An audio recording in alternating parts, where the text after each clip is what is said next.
녹화를 시작하며 말씀을 함께 나누도록 하겠습니다. 먼저 광고를 드리면은 누차 말씀을 함께 드렸듯이 오늘 저녁에 이제 우리 수요 성경 공부 때 7시 반입니다. 레위기 구약을 전공하신 성기문 교수님 한국에서 이제 줌으로 저에게 말씀을 특강을 해주실 때 우리 성도님들 특별히 이 키워드로 읽는 레위기 이 책을 쓰신 분이시기에 저희가 유익한 배움과 또 더 깊게 깨달을 수 있는 진리, 은혜를 저희가 배우는 귀한 시간이 될 줄 믿습니다. 특별히 레위기가 어렵다고 생각하시는 분들 또 우리 지체들 아시면은 함께 권해서 저희가 귀한 시간 받기를 원합니다. 오늘 저희가 14장을 함께 레위기 14장을 함께 읽었습니다. 14장은 어제까지 읽은 그 피부병이 이제는 치유되고 회복되는 그리고 확인되는 그 과정을 적은 책이 바로 14장입니다. 얼마나 기쁘겠습니까? 저희가 어떤 병이 있다가 좀 나으면은 참 기쁘죠. 그런데 성경은 이 모든 삶의 영역을 다 영적인 차원과 함께 얘기를 하고 있습니다. 자, 이런 부분을 생각하면서 우리의 삶은 전인적인 삶이다. 몸만 낫는 게 중요한 게 아니라 바로 영적인 삶이 중요하다. 또 영적인 삶은 우리의 삶의 현장인 몸의 영역, 관계 영역 다 영향을 미친다. 이걸 생각하시면서 이렇게 회복이 될 때 우리들은 이 회복 또한 우리가 하나님 앞에서 확인할 때 이 회복이 그냥 피부병이 나아서 즐겁다 이런 정도가 아니라 이것 또한 하나님 앞에서 돌아보는 그런 귀한 시간이 된다는 것이죠. 제가 뭐 개인적으로 이제 팬데믹 동안에 마스크를 써서 그런지 마스크 이제 이렇게 밀봉이 되잖아요. 이렇게 공기가 차단이 되고 그래서 입술에 참 많은 어려움이 있었습니다. 그 피부가 연약한 부분이라서 그래서 참 이래저래 노력도 하고 그랬는데 최근에 이제 몇 달 기다려서 병원에 이제 예약이 돼서 가서 이제 치료법을 개발받고 그렇게 하니까 한 2, 3주 안에 이 부분이 이제 거의 해결이 됐습니다. 참 기쁘죠, 저 개인적으로는. 왜냐하면 이게 참 어려웠거든요. 그런데 그냥 이것을 기쁘다 이렇게만 할 게 아니라 오늘 본문을 보니까 이 과정 또한 참으로 하나님 앞에서 갖는 귀한 자세더라고요. 그래서 본문을 보면서 한 번 더 깨달았습니다. 이 레위기서를 보면서 진정한 성숙된 신앙의 자세를 어떻게 가질 것인가. 자, 그 중에 하나가 저희가 이제 매주일 예배 드릴 때 한 주를 돌아보며 회개하는 기도 또 한 주를 돌아보며 하나님 앞에 예배를 잘 드리는 준비의 기도를 드리십시다. 이렇게 예배 한 3, 4분 전에 그런 시간을 갖습니다. 자, 이런 매주일 실은 우리 개혁교단에서 이제 함께 예배 의식 중에는 첫 순서가 회개의 돌아봄의 기도입니다. 이 회개의 기도를 우리가 저도 그런 때가 있었어요. 매주일 똑같은 회개를 하면 그 회개가 진실한 걸까? 죄를 짓고 또 회개하고 또 죄를 짓고 회개하고 그거는 좀 뭐 참 너무 문제가 있고 하나님 앞에 죄송한 것이 아닌가. 그런데 실은 그런 차원의 회개가 아니라 바로 이 회개의 기도는 우리가 회개를 하나님 앞에 할 때 그것 자체가 또 다음 주에 죄 지을 거니까 그냥 해 아니면 형식적으로 이게 아니라 그 회개 자체가 진실할 때 진지할 때 그때 아프죠. 그리고 고백하죠. 그 깨닫게 되죠. 이럴 때 한 번 진실하면은 그 다음 단계는 그 진실함 때문에 동일한 죄를 안 범하거나 덜 범하거나 그리고 거기에 대한 자세가 더 깨어있는 자세가 되는 자 이런 우리의 삶에 진지한 회개를 할 때 성장과 성화의 역사가 있다는 겁니다. 우리는 성화의 길을 걸어가기 때문에 100% 지금 영화의 완전함이 있지는 않습니다. 그러나 성화는 단계가 있잖아요. 1%의 성화의 사람이 있고 99%의 성화의 사람이 있습니다. 그런데 99%의 성화라면 얼마나 그 삶이 거룩의 능력을 얻겠습니까? 저희가 이 레위기서의 중요한 점 중에 하나가 거룩이 의무적으로 생각하는데 이 거룩은 실은 그렇게 살아본 자는 그 속에 자유함이 있고 하나님의 임재가 있고 능력이 있습니다. 이제 그런 의미를 생각할 때 매주 회개의 기도를 진실하게 할 때 우리는 성장한다. 매주 성장한다. 또 하나는 회개라는 것은 바로 하나님께로 돌아간다는 인생의 방향이 바뀌는 겁니다. 그래서 회개는 자주 할수록 내가 하나님께로 돌아간다. 방향을 자꾸 확인하고 그렇게 나아가는 가장 긍정적이고 적극적인 삶의 모습입니다. 이걸 생각할 때 회개는 기쁜 것이죠. 물론 잘못에 대한 돌아봄이니까 반성이 있지만 그러나 그 긍정적인 성화적인 측면을 더 생각하실 때는 이 회개는 참으로 중요한 우리의 신앙생활의 영역입니다. 언제까지? 주님 앞에 설 때까지. 자, 피부병이 낫다는 것은 일종의 정결이고 회개에 의한 하나님께로 더 나아가는 성화의 과정이죠. 그리고 구원의 확인의 과정이죠. 이 확인 과정 또한 진지해야 된다는 것입니다. 2절을 보시면은 이 확인 과정은 제사장에게 데려간다 그랬습니다. 이것은 뭐죠? 육신의 영역뿐만 아니라 육은 반드시 내 몸이 깨끗할 때 하나님 앞에 감사도 드리게 되고, 그런데 이 세상은 육과 영의 영역을 분리를 시켜버리죠. 6일은 마음대로 살고 주일 7일째는 하나님 앞에서 그냥 다시 살고, 이거는 분리죠. 그러나 피부병의 확인을 제사장에게로 가는 것은 바로 영혼육의 전인적인 신앙적인 자세다. 그래서 먹는 것도 하나님의 영광과 연결할 때 우리의 신앙은 우리의 삶의 모든 영역에서 온전하고 거룩하게 된다. 이것이 몸으로 그리스도를 증거하는 자세입니다. 자, 이 확인을 이렇게 합니다. 여기 5절에 보면은 제사장은 또 명령하여 그 새 하나는 흐르는 물 위 질그릇 안에서 잡게 하고, 이 상황은 새 한 마리가 아니라 그 다음에 보면 또 한 마리가 나오죠. 그러니까 정결함을 확인할 때는 새 2마리를 데리고 옵니다. 2마리를 데리고 와서 하나는 흐르는 물 위, 즉 깨끗이 씻음 받는다는, 그리고 그 피를 받아야 되니까 질그릇 안에서 그 새를 잡습니다. 그러니까 잡는다는 건 죽인다는 뜻이죠.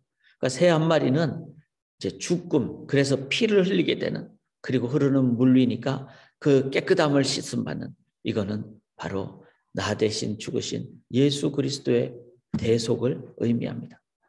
그런데 7절에 보면은 나병에서 정결함을 받을 자에게 7번 뿌려, 6절이네요. 다른 새는 산채로 가져다가 이제 그 먼저 죽은 새의 피를 그 새에게 다 찍어서 7번 뿌리고 그 살아있는 새는 7절에 보면 들에 놓게 됩니다. 참 이 장면을 보면서 참 많은 생각을 저는 하게 되더라고요. 새 2마리를 가져왔어요. 2마리를 가져왔는데 한 마리는 죽여서 그냥 피가 철철 나고 다른 한 마리는 살아서 살아가는 거예요. 날아가는 거예요. 그 대신 죽은 새의 피를 자기 몸에 바름으로 7번 바름으로, 7번은 완전한 정결을 얘기하죠. 그래서 자기는 날아가는 거예요. 우리가 그냥 생각하면은 2마리 중에 한 마리는 이제 만약에 생각을 할 수 있다면은 저 새일까 날까 그러면서 내가 날아가면 좋겠는데 혹시 나를 죽이는 새로 하면 어떡할까? 얼마나 부들부들 떨리고 그렇겠어요. 세상은 그렇게 살지 않습니까? 정말 사람의 어떤 생각 따라서 나치가 너는 죽이고 너는 살리고 이런 유대인의 수용소에서 그런 일을 행한 것을 듣는데 그는 얼마나 두렵겠어요. 그런데 이 장면은 날까 저셀까 이런 둘 중에 하나의 그 차원이 아니고 다 정해져 있는 거잖아요. 한 새, 죽어야 될 새는 실은 나지만 내가 아니라 나 대신 죽으신 예수 그리스도입니다. 예수님이 죽어야 될 나를 십자가에서 떨쳐내시고 대신 예수님이 십자가에 올라가셔서 죽으신 불안에 떨고 날까 저새일까 이게 아니라 나임에도 불구하고 나를 밀쳐내서 십자가 밖에 내려앉게 하시고 대신 그 십자가에 달려 돌아가신 예수님, 죽어야 될 나를 밀쳐내시는 예수님, 이 장면을 생각할 때 두렵고 떨리고 불안하고 걱정되고 이게 아니라 예수님의 그 완벽한 사랑, 예수님의 그 온전한 은혜, 이것을 깨달을 때 너무나 감사할 뿐만 아니라 두렵지도 않고 그리고 온전하고 담대하고, 그래서 소망은요 희망이 아닙니다. 희망은 희망사항이라 그러죠. 그냥 인간의 생각으로 그냥 살았으면 좋겠는데 내 살까 안 살까 두려워하는 게 아니라, 여러분 신앙인의 삶은 반드시 영원한 생명이 있습니다. 부활이 있습니다. 왜? 주님이 내가 죽겠다고 주님이 확정하셨고 결단하셨고 자원하셨고 헌신하셨기 때문에 신앙인은 넘버 2, 살아 훨훨 날아가는 그 신앙의 자유의 새라는 것을 기억하실 때 우리 안에 담대함과 함께 감사함이 있습니다. 뿐만 아니라 그 감사함은 은혜에 의한 겸손함이죠. 그리고 정말 흐르는 눈물이 끊이지 않는, 날아가면서 나 대신 죽은 그 새를 기억하며 그 새의 피를 내 몸에 뿌리고 7번 뿌리는, 그래서 자유와 치유와 회복도 교만에 빠지는, 잊어버리는 것이 아니라 주님 앞에 주일마다 예배 시작 전에 회개의 기도를 드릴 때 그 피를 철철 내 몸에 뿌리면서 감사하면서 보혈을 지나 하나님의 보좌 앞으로 나가는 그 진정한 은혜에 감사함으로 나가는 것, 이것이 이 정결하게 되는 과정이라는 것입니다. 뿐만 아니라 8절에 보면은 정결함을 받은 자는 이제 자기 장막 진영 안으로 들어오지만 자기 몸을 다 씻고, 그런데 자기 장막 밖에서 7일을 머뭅니다. 이거는 뭐죠? 그냥 이제 이게 다 끝났다고 그게 아니라 너의 몸을 깨끗하게 하고, 왜냐하면 피부병이 있었기 때문에. 그렇다고 또 가족이 있는 장막 안으로 들어오는 것이 아니라 7일 동안 장막 밖에서. 이거는 뭐죠? 그 자체 또한 이제 나의 삶의 직장으로 나의 삶에 나아갈 때 진지하게, 그리고 그걸 돌아보는 7일 동안 그냥 기쁘다 하고 가족에게 가는 게 아니라 7일 동안 하나님을 묵상하는, 감사하는 이 시간을, 그래서 주일 예배 때 설교 후에 좀 그 기도를 찬양하며 응답송을 하는 것은 진지한 돌아봄의 과정입니다. 그리고 어떤 의미에서는 주일 예배 후에 물론 우리가 이제 막 친교하고 그러는데 어떤 의미에서는 축도하고 그 축도한 다음에 돌아보는 시간을 좀 진지하게 갖고, 어떤 경우는 친교하기 전에 개인적으로 10분을 기도해야 되고 20분을 기도해야 되고, 그런 진지한 정결의 과정이 필요하다는 겁니다. 10절을 보시면은 8째 날에, 자 7일이 지난 다음에 8일째에 이제 화목제를 제외한, 화목제는 이제 죄 지은 어떤 상황이 아니기 때문에 이제 근데 여기서는 피부병이 회복되는 상황이니까 화목제를 제외한 모든 제사를 다 드립니다. 그리고 그 피를 이제 양 귓볼에도 바르고, 이 모습은 제사장의 그 위임식과 같은 의식의 모습입니다. 그 다음에 8일째는 뭐죠? 8일째는 부활의 날을 의미하죠. 영원한 날을 의미합니다. 바로 신앙인은 이제 주님 앞에서 회복받고 매일이 8일째 되는 날, 우리의 삶은 부활의 날로, 그리고 왕같은 제사장의 삶으로 살아가게 됩니다. 이 회복의 과정 또한 이렇게 밝고 귀하고 전인적임을 기억하실 때 사랑하는 여러분, 오늘 8일째 삶을 사시기를 원합니다. 그리고 나 대신 죽은 새 예수 그리스도를 기억하며 그 십자가의 보혈을 7번 여러분의 삶에 뿌리시고, 그리고 참 자유의 삶, 그것은 나의 삶을 통하여 구원의 그 기쁨, 죄를 떨쳐버린 그 기쁨의 삶을 오늘도 여러분들의 자녀에게 그리고 삶의 모든 영역의 분들에게 귀하게 보여주시는 하나님의 나라 건설의 삶을 사시기를 주의 이름으로 간절히 기원합니다. 살아계신 하나님, 주님의 은혜를 기억하며 감사합니다.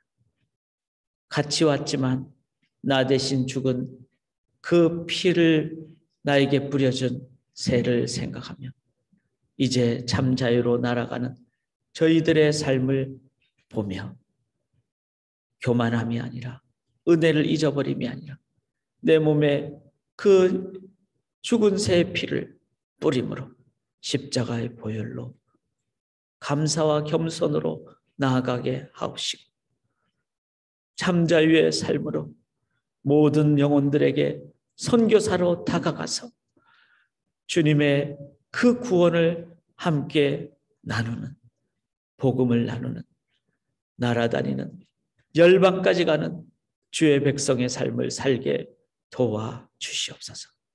주의 은혜를 한 번 더 진심으로 감사드리오며 8일째 되는 부활의 삶을 오늘도 삶의 현장에서 귀하게 살게 도와주시옵소서.